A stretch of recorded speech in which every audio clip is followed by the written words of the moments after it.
Fox 8 News, awarded Best Newscast in America.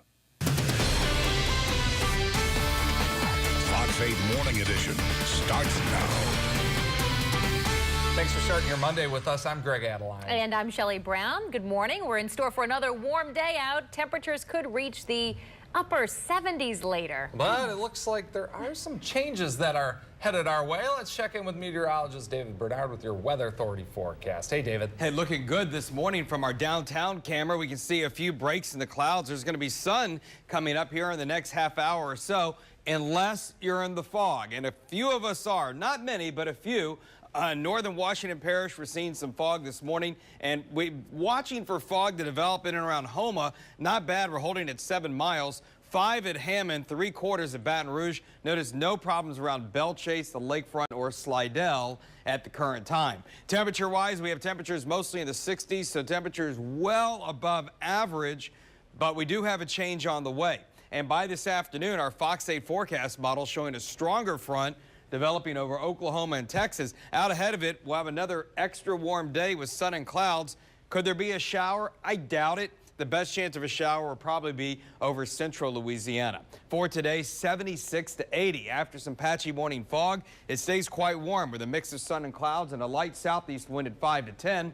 And then for tonight, another night that we might see a little bit of patchy fog. Could be dense in spots. Extra mild again. Another night of low temperatures just in the 60s. But we'll take a look at those cooler midweek temperatures in a few minutes. Now let's get a check on traffic now with Christy. Thanks, David. At 6:02, some of you are getting ready to get behind the wheel, and here's a look at your drive on the Bonnet Carré Spillway.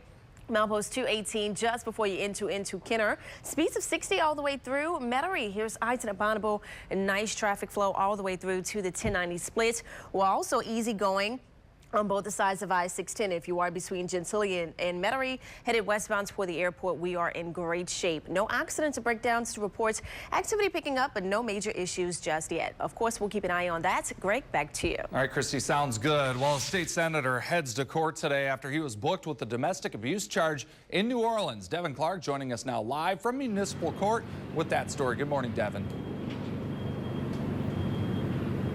Good morning, Greg. Well, Troy Brown has since been released from jail on bond, but the issue is not over. He has to appear in court today. Now, the alleged incident happened on Sunday morning around 1 a.m. There aren't many details about what happened, but we do know that it was enough for Brown to be arrested and charged with domestic abuse battery. Brown is from Geismar, representing District 2, which includes parts of St. Charles and St. John parishes. But the alleged incident happened here in New Orleans.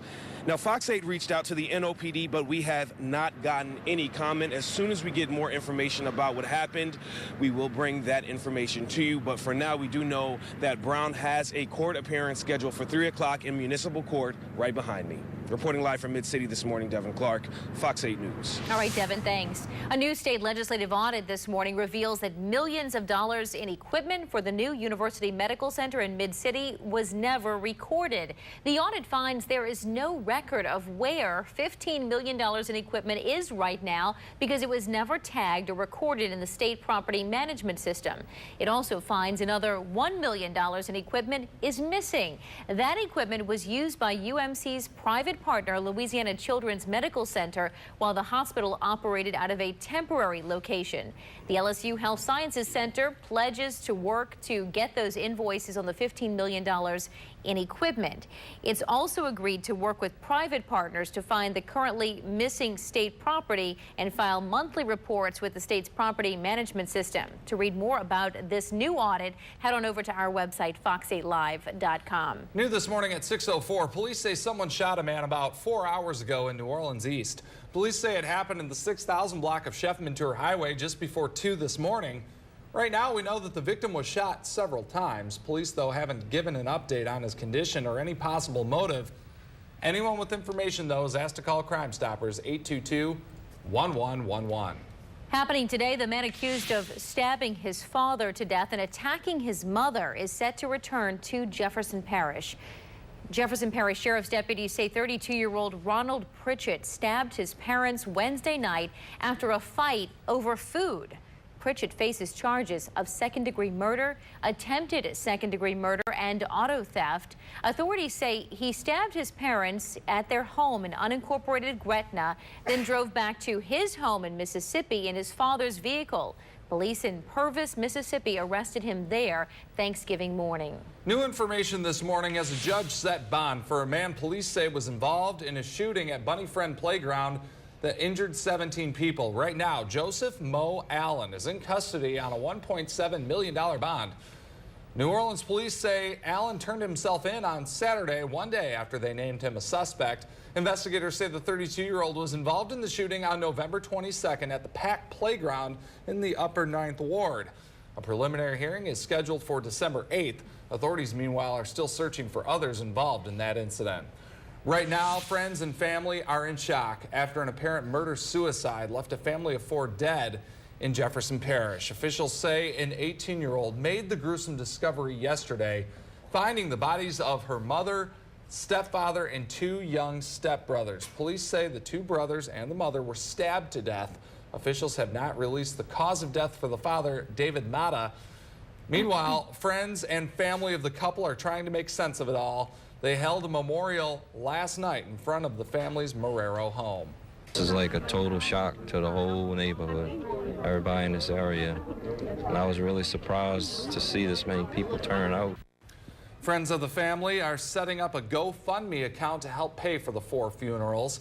According to our partners at NOLA.com, the Times-Picayune, the couple have been married since 2012. Shootings in and near the French Quarter over the weekend leave 1 person dead and injure 3 others. A dispute with a friend's roommate ended with 1 man getting shot in the chest in the French Quarter. New Orleans police say they were called to an apartment on Dumaine just off of Royal Street around 10:15 Saturday night. They say a 36-year-old man got into an argument with his friend's roommate when he was asked to leave.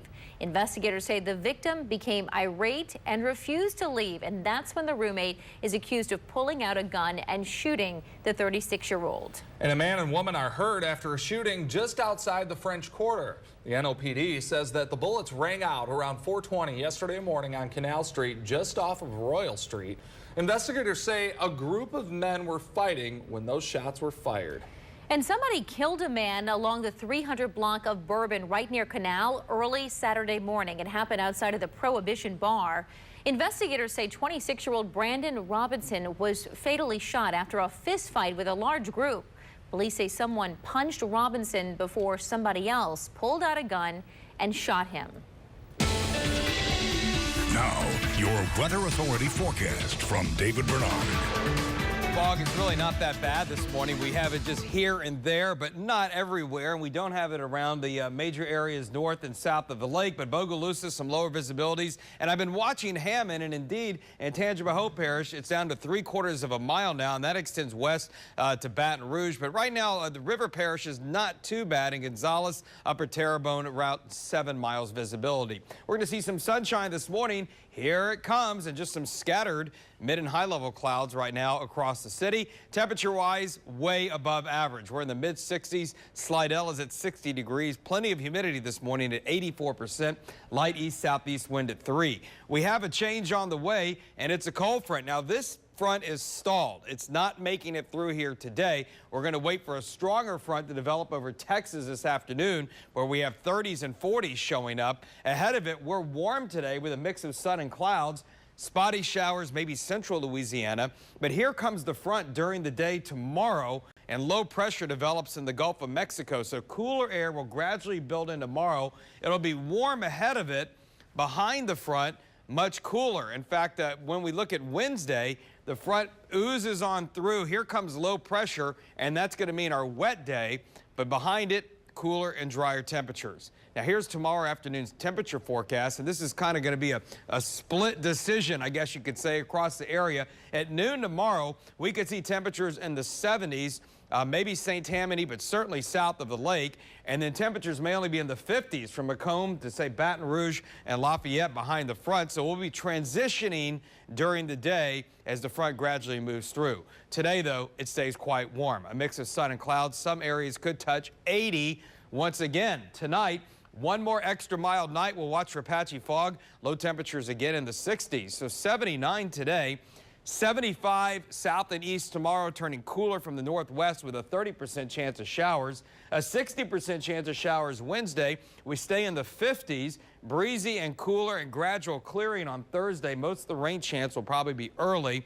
Again, highs only in the 50s, but we turn sunny for the weekend. And temperatures, again, will be more seasonable for early December. May see a few 30s Friday and Saturday morning north of the lake, but right now it does not look like we are going to see any freezing temperatures.